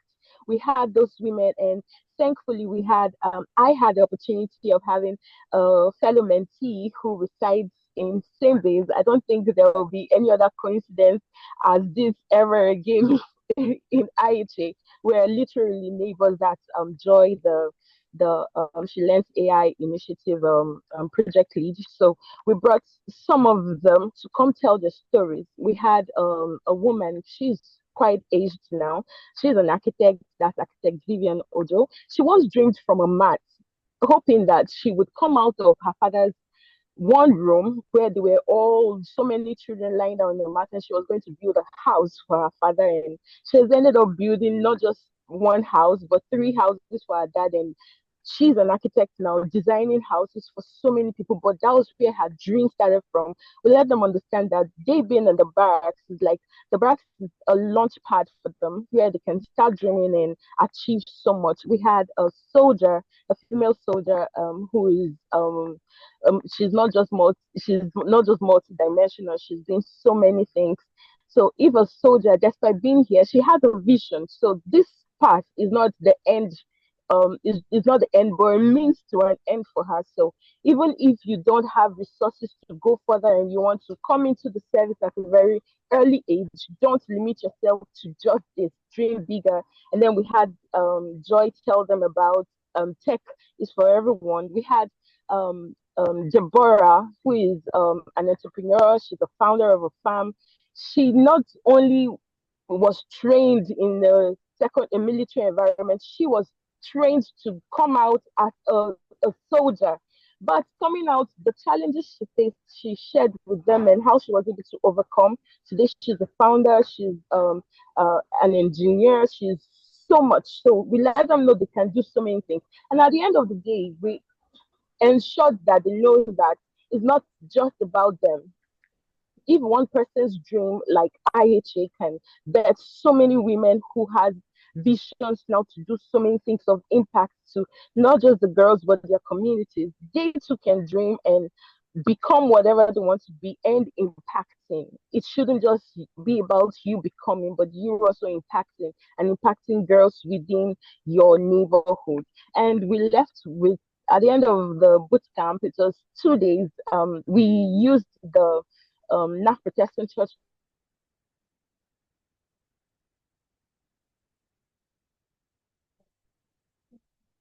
community. Community church have a meeting anywhere, so we use the church as an entry point.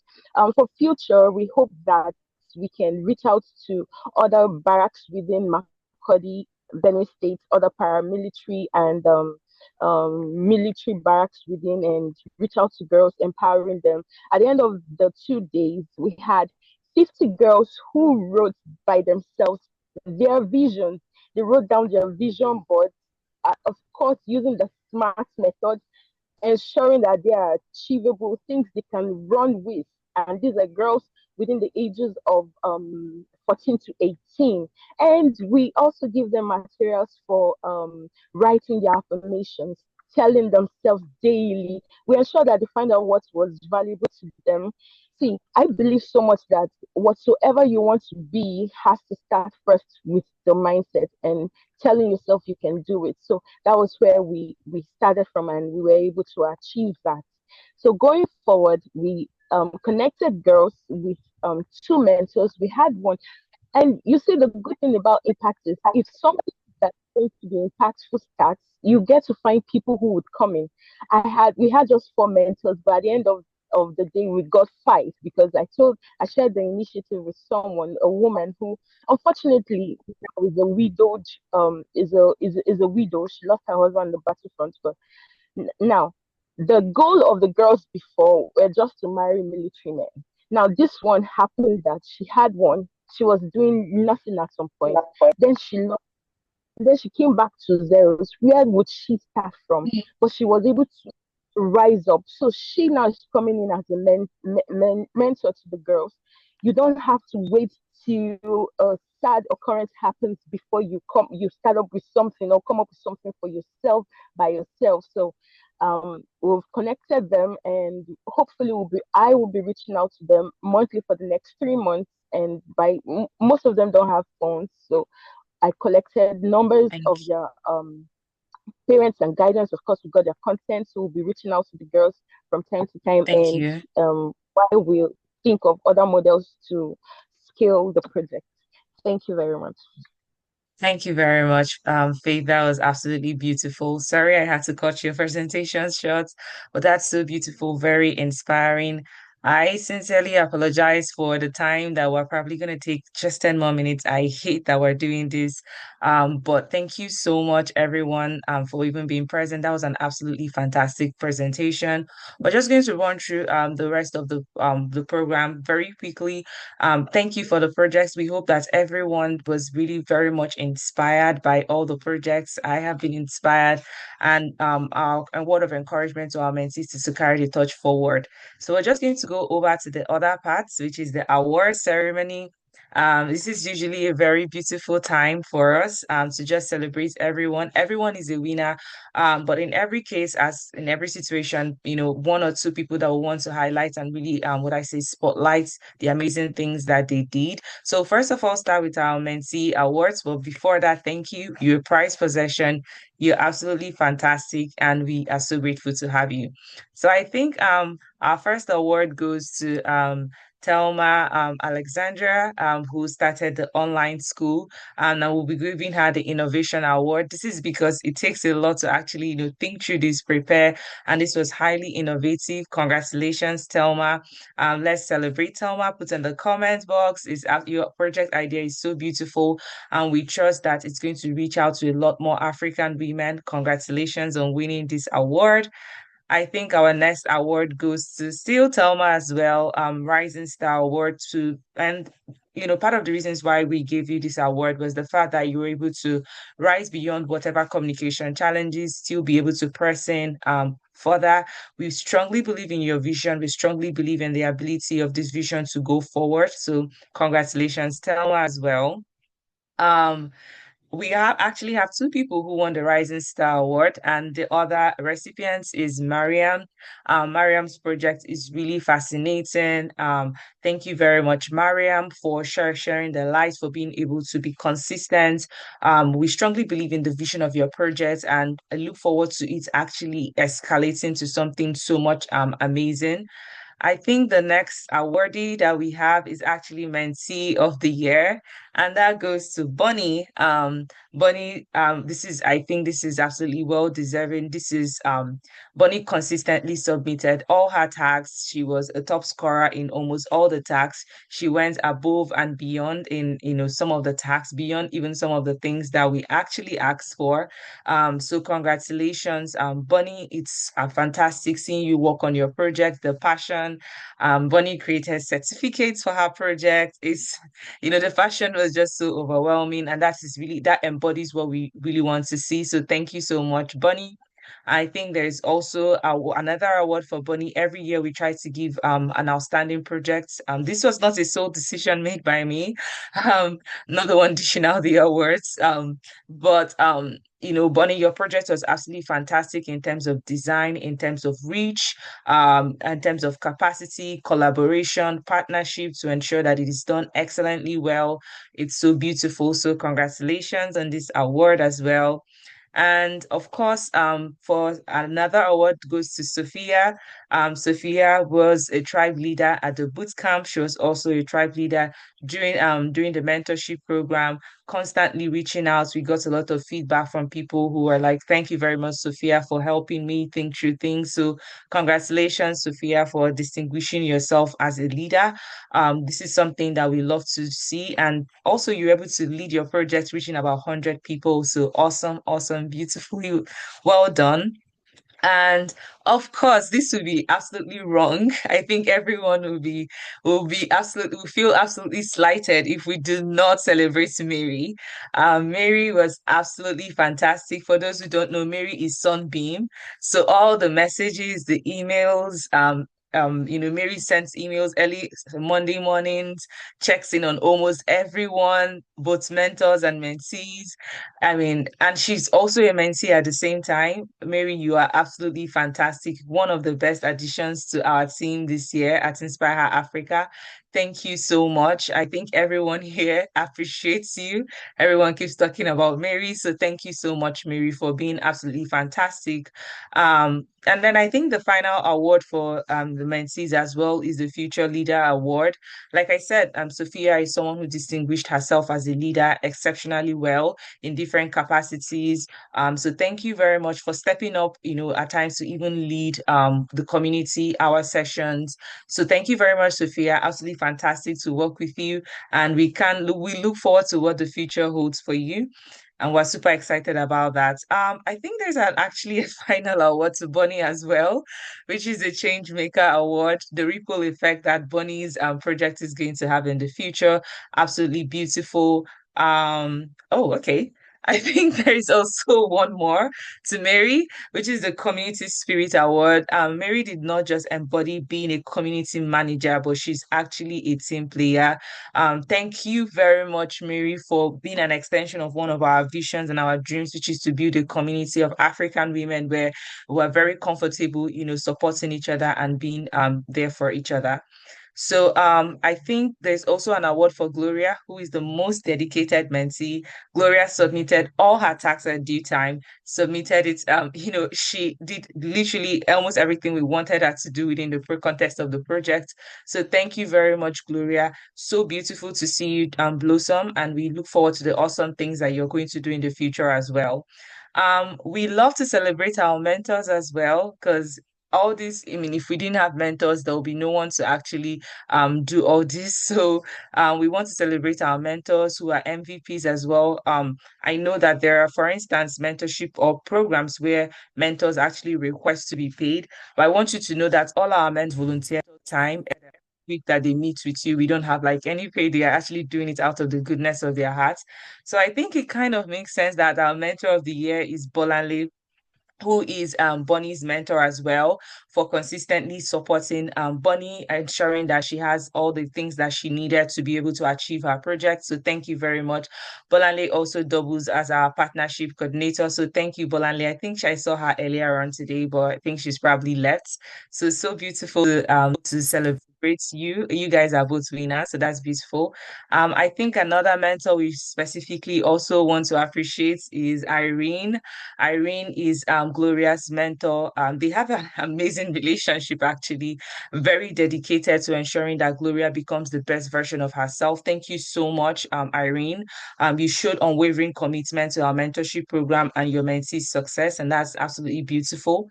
The third person we want to spotlight is Evelyn, who won the Mentorship Spirit Award. Evelyn participated in our community discussion. She showed up for the events.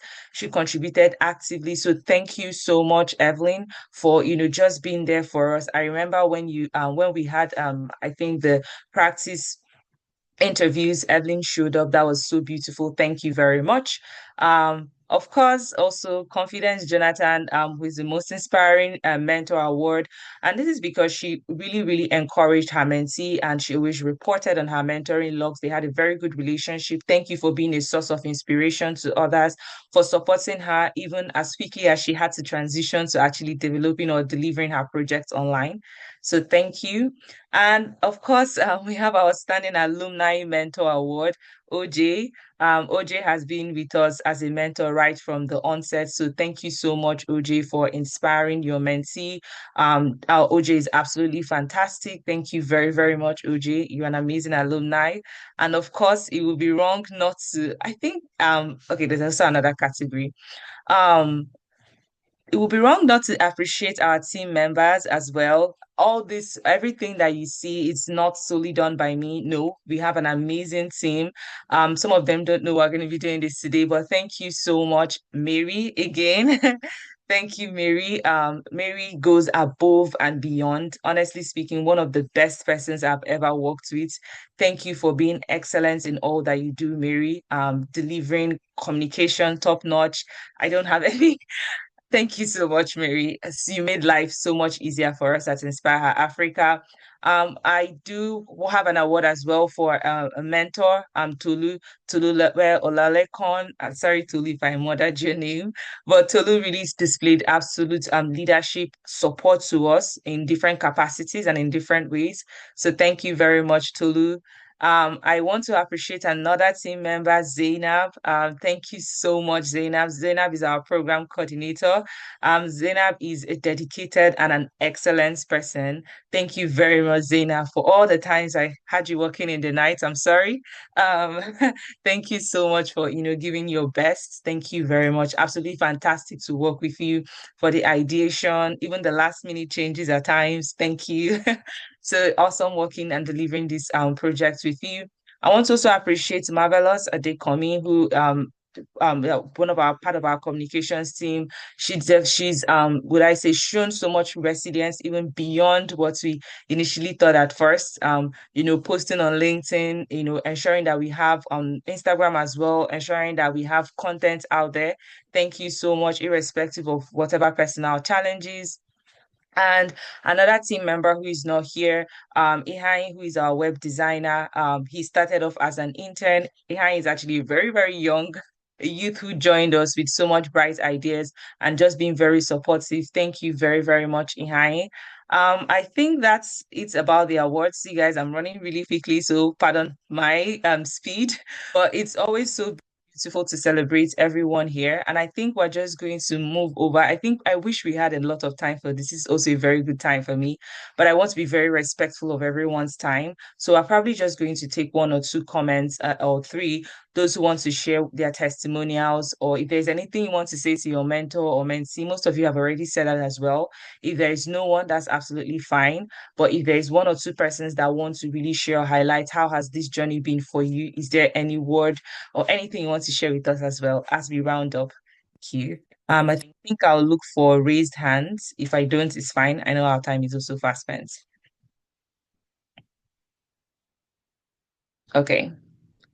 I think we're just going to move forward for the want of time. But if there's anything you want to share, you can feel free to put in the chat box. I'll kind of go over that later on. Yeah, I think that we're also going to skip this as well. Just for the next steps, please download your certificates. I think we're going to be sharing a link with your certificate share online, sending your video testimonials. We're going to be reaching out to you guys. We'd love to share your projects. Almost everyone here was inspired by these projects. So please send us videos. We're going to be having an alumni community and we're going to communicate to you on that by Monday. We're going to be having our alumni family reunion in January. It's always an amazing time. All the mentees that we've had previously, it's going to be a very beautiful time. Subscribe, stay connected, spread the news about Inspire Her Afrika. And in the words of what Professor Noreen told me in 2023, now you've learned all these things, please go forward and do it for other women as well.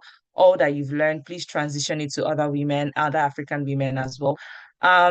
We have an ebook coming up very soon. Sure, Tolu, I'm going to let you speak. I'm just going to run through all these other things.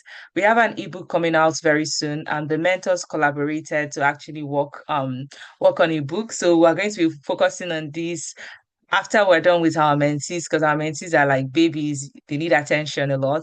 So expect our ebook. It's just like lots of funny stories, engaging stories. We hope that you're going to like it as well.